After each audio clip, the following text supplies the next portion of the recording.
The Wireless Brawler 64s featured in today's review were provided courtesy of RetroFighters. Wireless N64 controllers are the absolute dream for me. With the onslaught of wireless options gracing other classic systems, still having to be tethered to the N64 felt very restrictive. When the Hyperkin Admiral was released, I thought that perhaps the time for wireless N64 gameplay was finally upon us. Yeah, that didn't happen for a myriad of reasons. So the wait began for an alternative, and RetroFighters delivered with the announcement and Kickstarter of a wireless 2.4 GHz version of their popular Brawler 64. Now, just a few short months after the successful funding on Kickstarter, Wireless Brawler 64s are already shipping out to backers. After giving the controller a go, I have to say it blew me away with just how much better it is over the original. RetroFighters has streamlined their packaging for the release of the Wireless Brawler, with the box only being as large as what is needed to house the controller and its wireless receiver. The front of the packaging bears a true-to-life representation of the Brawler and a nice glossy finish.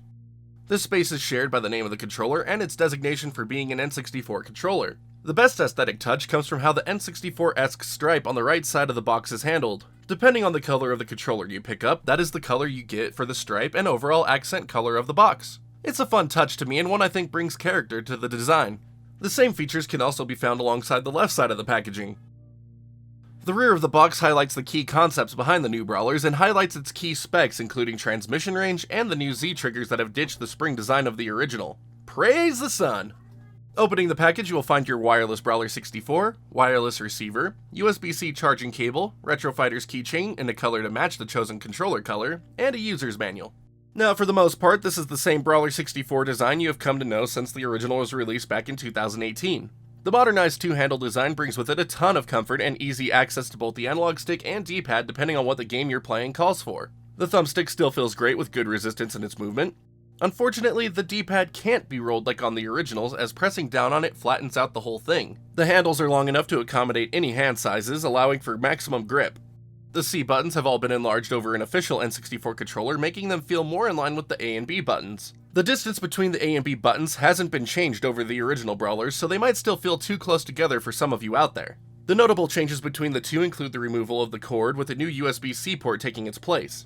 The port is nicely recessed to allow for the charging cord to have a bit more stability, but not at the expense of making it unusable with a variety of different types of USB-C cables. The N64 expansion port has also been removed from the controller and relocated into the wireless receiver that plugs into the system itself. I love that RetroFighters color coordinated these receivers with the controllers. They could have easily just left them all gray and I don't think anyone would have batted an eye about it, but it makes me happy that they went the extra mile. The receiver fits nicely into the N64 controller ports and doesn't cause any sagging. Unlike Hyperkin's offering, the RetroFighters receiver doesn't include any controller backup options. Not a huge loss in my mind personally, considering how flaky it was anyways. The Wireless Brawler also reintroduces the RetroFighters branding on the front of the controller in a nicely engraved fashion. The biggest difference in design for the Wireless Brawler 64 is the Z triggers. On the original Brawler 64 and its color variants, the Z triggers were placed on a spring with varying actuation points. The design led to inconsistent performance and made them rather unenjoyable to use. On the Wireless Brawler, the triggers have been completely redesigned to remove the spring while keeping the trigger look. This has been accomplished by adding in new pads to the design to make them behave like the digital buttons that they are. My only concern with this new design is that there is no hard stop for the trigger itself, leaving only the pad to do the job. With a hard press, you can see that the pad starts to give way, which makes me question its long-term survivability, especially in the hands of a player that doesn't understand you don't have to beat your controllers for the inputs to register. Speaking of beating the controller, the overall build quality on the Wireless Brawlers is fantastic. Aside from my concerns about the triggers, the plastic in use is sturdy and the controller has received some added weight to it over the original that makes it feel more solid in the hands. This has led to the Wireless Brawler taking my usual assortment of endurance tests in stride without a flinch. Yes, throwing controllers off a 3-story balcony is extremely scientific. Don't judge. While the overall redesign of the Wireless Brawler 64 is fantastic, it wouldn't mean much if it didn't handle well in games. After a couple weeks of testing, I've been very pleased by the results the Wireless Brawler has produced. The 2.4 GHz transmission has led to lag-free gaming on all my favorite N64 titles. Just to get it out of the way quickly, let's talk about analog stick benchmarks. To date, third-party offerings haven't offered the same range or feel as an official N64 controller. For the most part, I'm fine with this, as a little added sensitivity has made playing a number of games feel better to me. The problem with third-party offerings has come from inconsistent ranges on the axis and diagonals of the stick and poor dead zones. For the original brawlers, the ranges varied widely between different controllers, with some offering better performance than others, my newest color variant being the worst offender of the bunch. Playing games like GoldenEye 007 or Buck Bumble really showcase these range issues, as you won't be able to move in directions that are outside of certain bounds. With the wireless brawlers, RetroFighters has seemingly been able to tune the sticks to be far more consistent than what we have seen previously, with both of my units turning in nearly identical results. The range on both the axis and diagonals, while still being more sensitive than what is seen on official controllers, provide a great experience in-game, with there being no turning issues in either GoldenEye 007 or Buck Bumble. The dead zones on the wireless brawlers are also tuned well, with the Super Mario 64 test being quite telling. Does it match what the official controller does? No, but it comes closer than we have ever seen to date. Of course, ranges and dead zones only tell part of the story, as the physical stick and its resistance play an important factor in how it feels to play games, and RetroFighters have struck a fine balance between it all. Playing any number of games that rely on the analog stick have felt great, and for flight games in particular, the added sensitivity directly translates to more capable turns. Thanks to the stick resistance, aiming at GoldenEye 007 has felt relatively easy, and thanks to each direction having the same range, there isn't a wild turn to be found anywhere.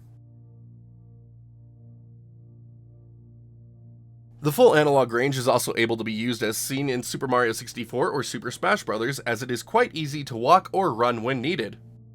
Doing spin attacks in Ocarina of Time and Majora's Mask is also a breeze. In tandem with the analog stick, each of the controller's face buttons has responded accurately and quickly to input. They are a bit clicky still, as they match those found on an original Brawler 64, but the actuation point feels great. After the improvements to the analog stick, the next biggest game changer for the Wireless Brawler 64 really is its redesigned Z buttons. Thanks to the removal of the spring, they feel much better to use over the originals. Playing games like Star Fox 64, which relied heavily on Z button input to block incoming attacks or quickly turn, or shooters, have never felt this good on a brawler before. Each action triggers as quickly as you would expect, and repeated inputs are now easy to manage without there being a chance of a missed input. And they still feel great to use in the process. I am also glad that RetroFighters has kept their turbo button functions for the wireless brawlers, as it makes certain games more enjoyable to play, as rapid presses with my thumb are becoming harder to do as I get older.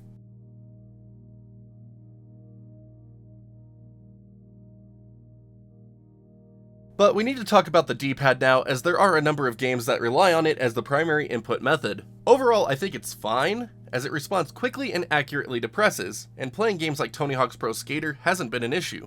I can pull off any move I desire in any direction, no problem. The biggest thing I think most will take issue with is the inability to roll the D-pad now. In fighting games, being able to roll the D-pad has always been important to me, and without it, they feel harder to play. I mean, I know I'm an FGC scrub, but still.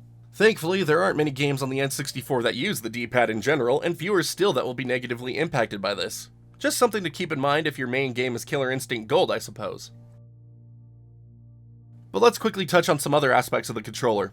The Wireless Brawler 64 doesn't include any sort of rumble features, just like the Hyperkin Admiral before it. So for those of you out there who love the feature like I do, this will be a bit of a negative. The receiver does include support for memory packs, so you will be able to save on any games that require the accessory. It is also worth noting that transfer packs are not supported. This is hardly surprising, as no third-party options to date have been able to do so, or do so reliably. The battery life on the controllers have also lasted me around 12 hours per charge, giving me a few days worth of playing before needing to be plugged in. As far as my concerns with the Wireless Brawler 64 go, I have little beyond what I have already mentioned.